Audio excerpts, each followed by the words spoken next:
From the Gospel of John, the 21st chapter. Jesus came and took the bread and gave it to them and did the same with the fish.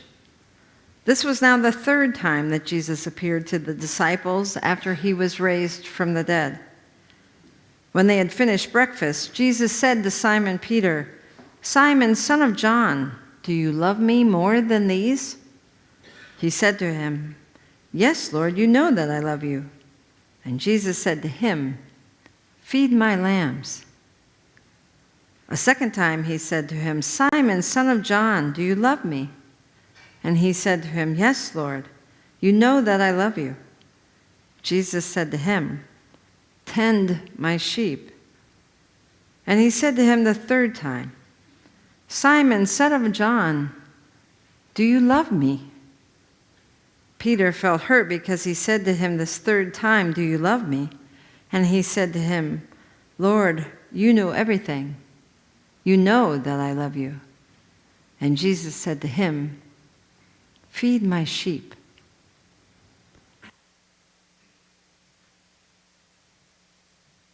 So if the Earth, it's 4.6 billion years old. Now, the universe itself is about 14 billion years old, but Earth, 4.6, so relatively a young pup. But you could actually, if you were to shrink the Earth in terms of time down, you could actually, if you shrinked it down to, say, being a 46-year-old woman, 4.6 years down to 46-year-old woman, then you would note that the single-celled plant and animal life in the oceans, they arose when Earth woman was just 11 years old. And all of the last 20,000 years of recorded history, from building the first primitive cities to building the advanced pyramids to the great leaders of our time, political and military and religious, from Jesus to Buddha to Muhammad and so forth, all that would have taken place in the last 20 minutes of Earth woman's life. We're just like our lives here, like her. She blinks, and we've come and we've gone. Well, there's actually a woman in our congregation who is such a 46-year-old woman that she's actually celebrated her 46th birthday twice. And I'd like to invite forward that 46-year-old woman, Laura Lambert. And Laura, actually, in July, was almost here. You may have read about her in the Omaha World Herald, actually, part of her story. But before we get into kind of a heavy bit, I want to just note that, as I was exploring Laura's Facebook page to get this image, I also noted a number of fun things that you have put up as your profile pictures. I thought, I wonder how these are significant to Laura. You want to tell us a little bit about these? Yes. Well, the drawing up there is me. I'm sure you can see the likeness. I'm a preschool special education teacher in the Bellevue Public School District, and so that was drawn by one of my students, and I've had that up on my page before. The snail is also significant to my teaching career. Bellevue has a no fur, no feathers policy, and so our classroom pets are snails. So I'm kind of known as the snail lady, and people tend to give me snails and post things about snails on my page. So that's the significance there, and the flowers are just symbolic of my love of creation and nature. Wonderful. So all that virtually almost came to an end in July. Well, what is it that happened? On July 2nd of this year, I was at a friend's house here in Omaha, and kind of unexpectedly out of the blue had very severe chest pain. And that severe chest pain in my friend's home is my last memory until waking up on Wednesday in ICU at Methodist. So what I'm going to relay is what's been told to me, what transpired between that time. So I was taken to urgent care by my friend, still conscious, still walking and responding, even though I don't remember. And they immediately, because of the chest pain and also complaints of shoulder and jaw pain, hooked me up to the EKG, and everything looked normal initially. The nurse came in to kind of explain to me that they weren't seeing anything significant showing up. They thought it was a GI issue and were going to give me a cocktail to drink to investigate that. And at that time, I fell off the exam table. and ended up completely coding and going into a full cardiac arrest. And CPR was administered, and the EMTs arrived and shocked my heart, got it started again. Then I was taken to Methodist Hospital, and in the cath lab, they found that I had had a dissection, which is a tear in your artery, which can lead to a full blockage. And they repaired that with a stent and chilled me out for a while using a procedure called therapeutic hypothermia, where they put you in a coma and lower your body temperature to prevent organ and brain damage. And then my first memory is waking up Wednesday morning in the ICU and seeing my 2 sons. Wow. That's an incredible story. So I'm so glad that you are back on your feet. Are you feeling okay? Yep, I'm back to work full time. I feel thankful and good. Yeah, wow. So was there ever a time where, I mean, of course you lost your memory for a lot of this, but where you kind of were thinking, oh, this isn't a big deal, but then maybe you thought, well, maybe it's a bigger deal than I thought? Or, you know. I would say that my denial was after the fact, just because of not remembering. I was fortunate that the pain was severe enough that I didn't ignore it. I guess I could have, but it was pretty significant. But in hindsight, that was fortunate. After the fact, I was completely shocked that this happened to me. Yeah. It was a traumatic emotional experience, almost more so than physical. Interesting. Because I've taken pretty good care of this body, and I felt pretty betrayed by something that significant happening. Yeah. That was my denial after the fact. Yeah, well, that kind of tear, that can happen to anybody at any age. I myself actually gave CPR for 4 hours to a person in the remote areas of Alaska who was even younger than you, but he had a tear, but it was a fuller tear, so nothing could bring him back. And so you were quite fortunate, in my opinion. Yeah. Well, thank you so much for sharing that story, Laura.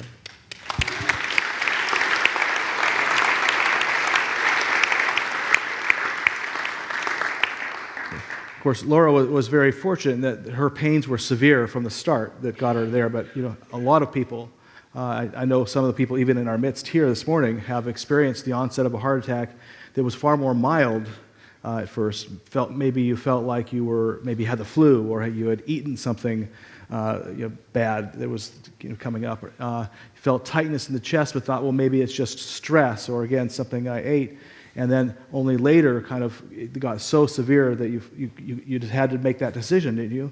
Like, what do I do? Do I really need to go to the ER, or can I just call a friend, or can I schedule an appointment for tomorrow with my doctor?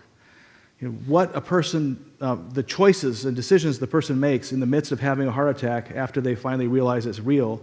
I mean, the time frame is very small. And the decisions are very large because whatever happens in that next couple minutes will largely determine the outcome. In many respects, I think a 46-year-old woman who's in the midst of a heart attack provides a fitting analogy of Earth as a 46-year-old woman and the state we're in right now with our planet. It's become increasingly clear over the last 30 years that our planet is in deep trouble. And that actually there is an almost universal consensus that keeps on repeating itself under challenge, keeps on repeating itself, that in the next 100 years, if we go at the same rate of carbon, polluting the atmosphere with carbon, that actually in the next 50 years we may reach the point where the Earth will have warmed so much that we can actually reduce our carbon emissions to 0. And the Earth will continue to warm because we'll have released that warmth, that extra bit of warmth that we've caused, will release the methane gases and other greenhouse-emitting gases from underneath the frozen tundra, from underneath previously frozen ice sheets and so forth. And just 10 years ago, they thought that might take 70 years to get to, and now there's scientists actually who believe that we are about this far away from that point, that literally in the next 50 years, it'll be too late if we don't cut back our carbon emissions. So in other words, we're in the midst of a heart attack, friends. That's what the consensus of the medical community would say. And the decisions we make now will very much determine not only the outcome for us and the plant and animal life of the Earth, but also for our children and our grandchildren and generations to come. Here's the basic representation of the consensus that we've raised already due to our own, the Industrial Revolution. We've raised the temperature of the Earth by 1 degree. Once it hits 2, it means about a quarter of every living thing will be extinct. Once it hits 3, the oceans will have risen so much that New York City will be submerged. And once it hits 4, then literally half of all species on Earth will be extinct. Is it time to get a massage, or is it time to call the medics? It's really for us to decide. By the way, those snails, the snails would seem like they could really survive a lot because they can just go inside that hard shell if the atmosphere warms. That's true. This snail, actually, there's some good news here. This snail was thought to be extinct, but they just found it about a year ago. The problem with snails is you can crawl into your shell like that if you're an adult, but the baby snails don't have those shells. And so as the atmosphere warms, they actually become dehydrated and die. That's why they thought this species was completely extinct until they just found it. But this one has been confirmed to be extinct. It's just a little rodent that lived on a little island off the coast of Australia. But it is now absolutely been confirmed twice that it is extinct. Well, I don't know about you and me, but I could use a few less rodents in my life. It's nothing big, right? But apparently God thought it was important enough to create a rodent like this, to create the evolutionary process that would result in rodents like this. So apparently, God thought this was important. We may not. But it is the very first extinct species due to global warming. We got our first one. How many more will we sit back on before we call the ER and do something about climate change?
Everyone.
Jesus came and took the bread and gave it to them and did the same with the fish.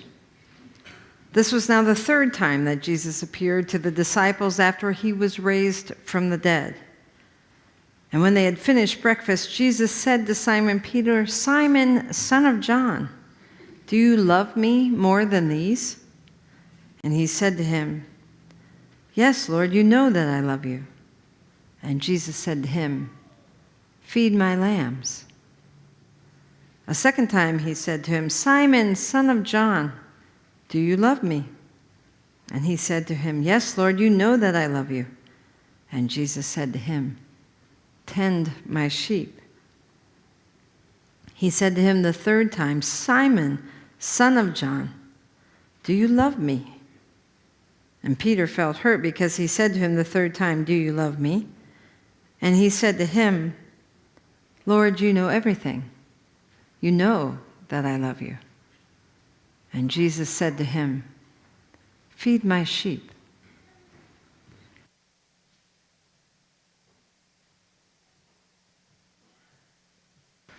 So we were exploring earlier in our interpersonal space what we would have at our last meal.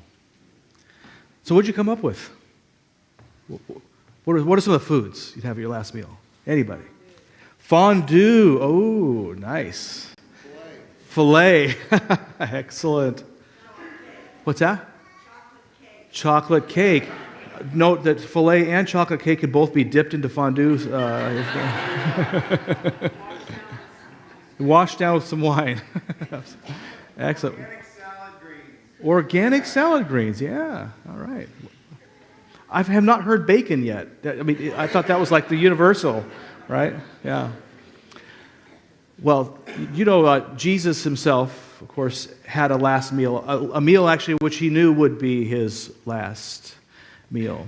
And that last meal we commemorate every Sunday in communion. And in the words of institution, we are reminded that Jesus told his disciples, "Do this as often as you eat of this in remembrance of me."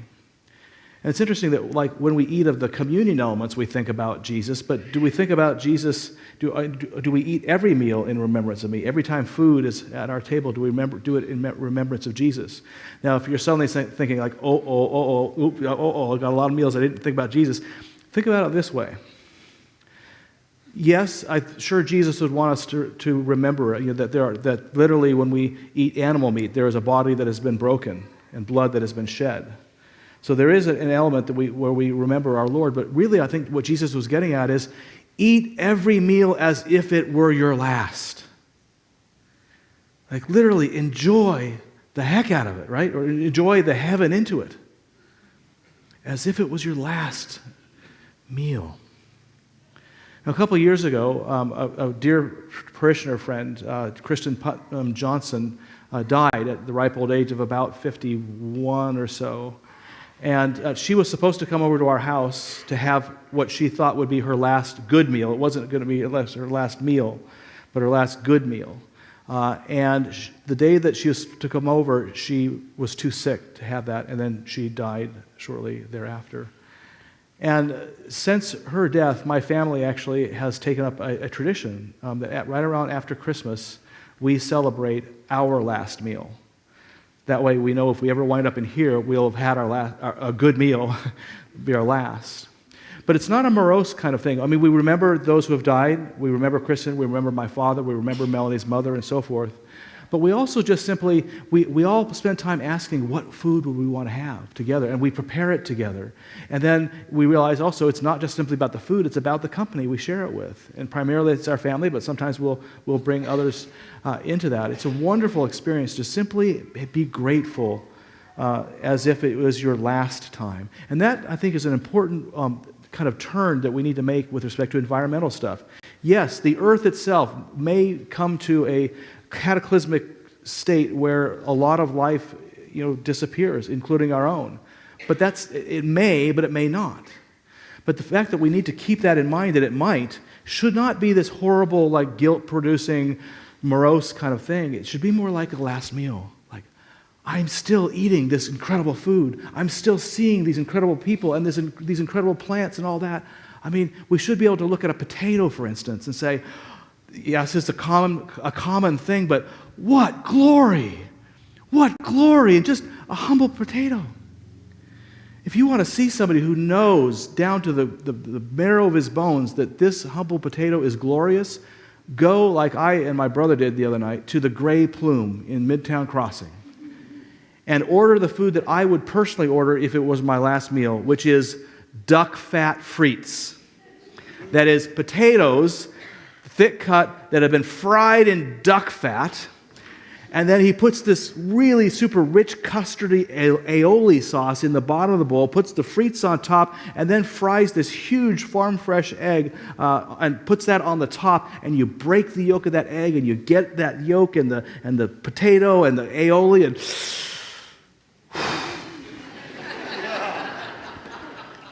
it's to die for, trust me.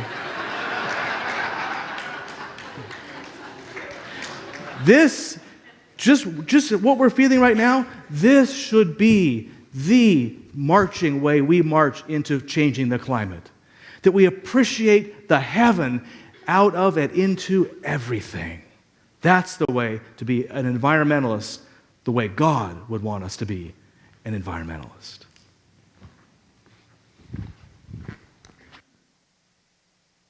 Me nature.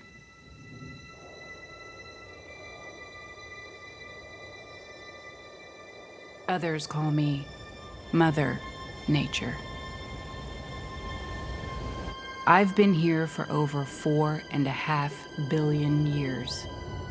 22,500 times longer than you. I don't really need people, but people need me. Yes, your future depends on me. When I thrive, you thrive. When I falter, you falter. Or worse.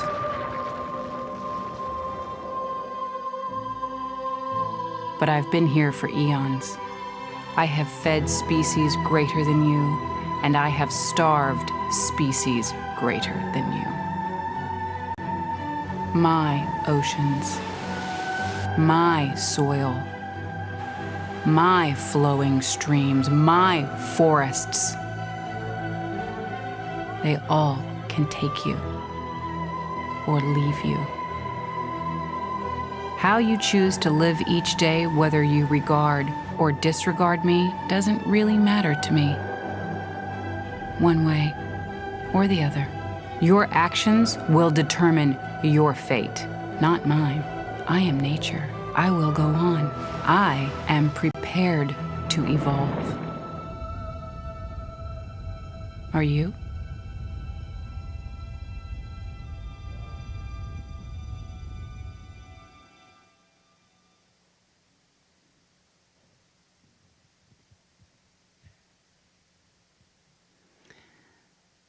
I will not die an unlived life. I will not live in fear of falling or catching fire. I choose to inhabit my days, to allow my living to open me, to make me less afraid, more accessible, to loosen my heart until it becomes a wing, a torch, a promise. I choose to risk my significance, to live so that which came to me as seed goes to the next as blossom, and that which came to me as blossom goes as fruit.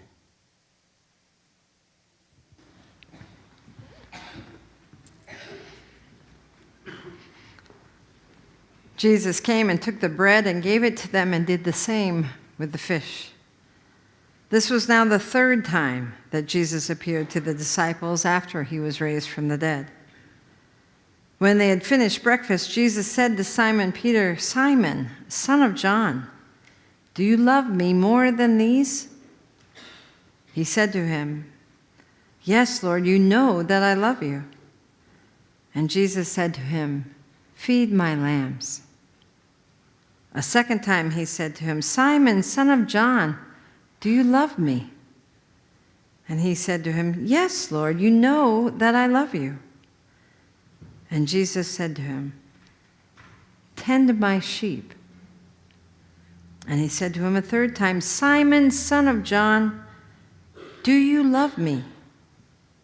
Peter felt hurt because he said to him the third time, Do you love me? And he said to him, Lord, you know everything.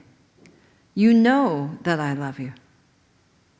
And Jesus said to him, Feed my sheep. And from the Gospel of Luke, whoever is not with me is against me, and whoever does not gather with me scatters.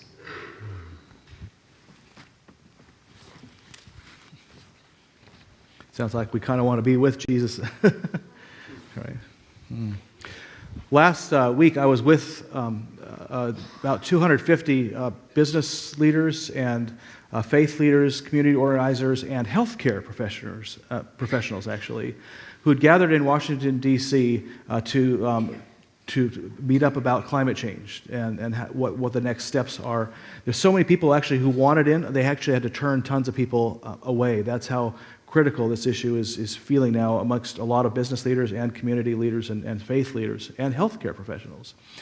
So I was there, but one of the interesting things is as I noted kind of the feedback and when people would stand and make comments, a lot of the faith leaders had the same exact message, which is we need to allow some space for people simply to grieve what's happening, simply to take note and say, this hurts. And that's perfectly true, I think. We need to find that space to say, ouch. But as we say ouch, though, I think we've already seen that it doesn't end in ouch. It actually moves toward joy. It moves towards joy. This last summer, when I was sitting at our cabin, this is our cabin in Bandon, Oregon. It's on a little lake, and that lake is next to the ocean. I was really kind of saying ouch about this because this cabin is something we're hoping to pass down to our children and our children's children and our children's children's children. But if the oceans rise 6 feet or more, as they're predicting in the next 100 years or 70 years, that cabin is likely going to be no more. Likely going to be no more. So I was kind of saying ouch to that.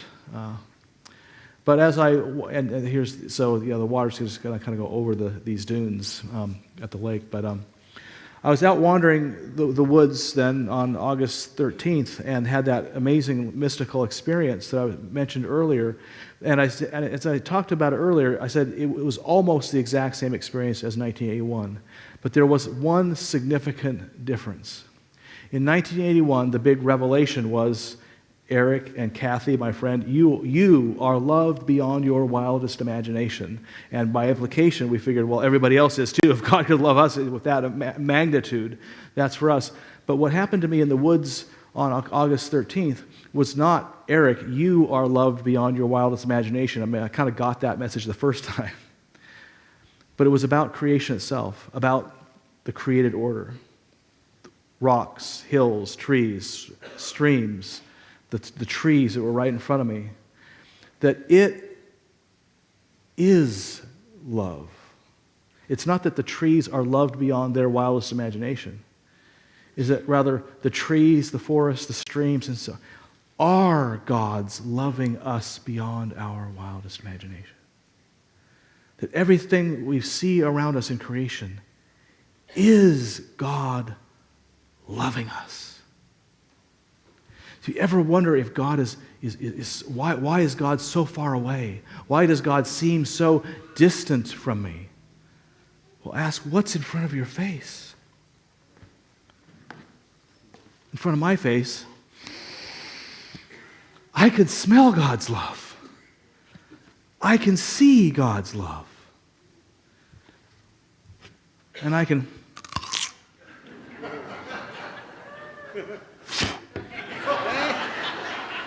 not taste God's love. And the reason I can't taste it is because I have imposed my own authority over this potato, but rather the potato, if it's going to be enjoyed by me, has to be cooked. And so it's not just simply about grabbing everything that around us as, hey, this is God's love. It's about respecting everything around us. As it is, not as if it is God's love, but rather as it is God's love. And if that is hard to wrap your minds around, think about what Jesus did 2,000 years ago.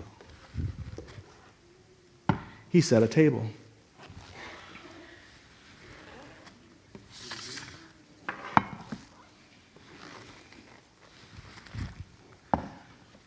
Baked bread, not dough. And he set out cups.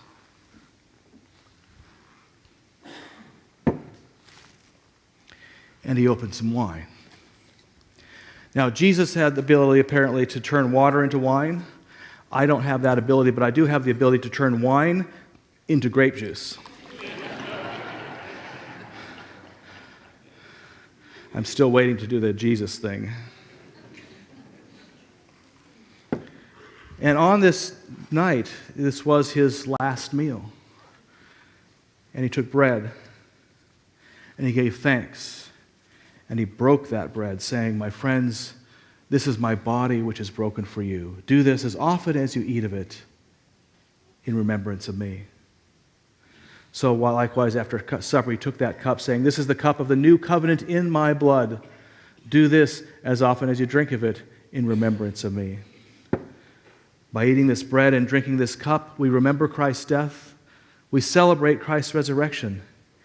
And literally in the eating and drinking or partaking of these elements, we experience God's wildest love for us anew.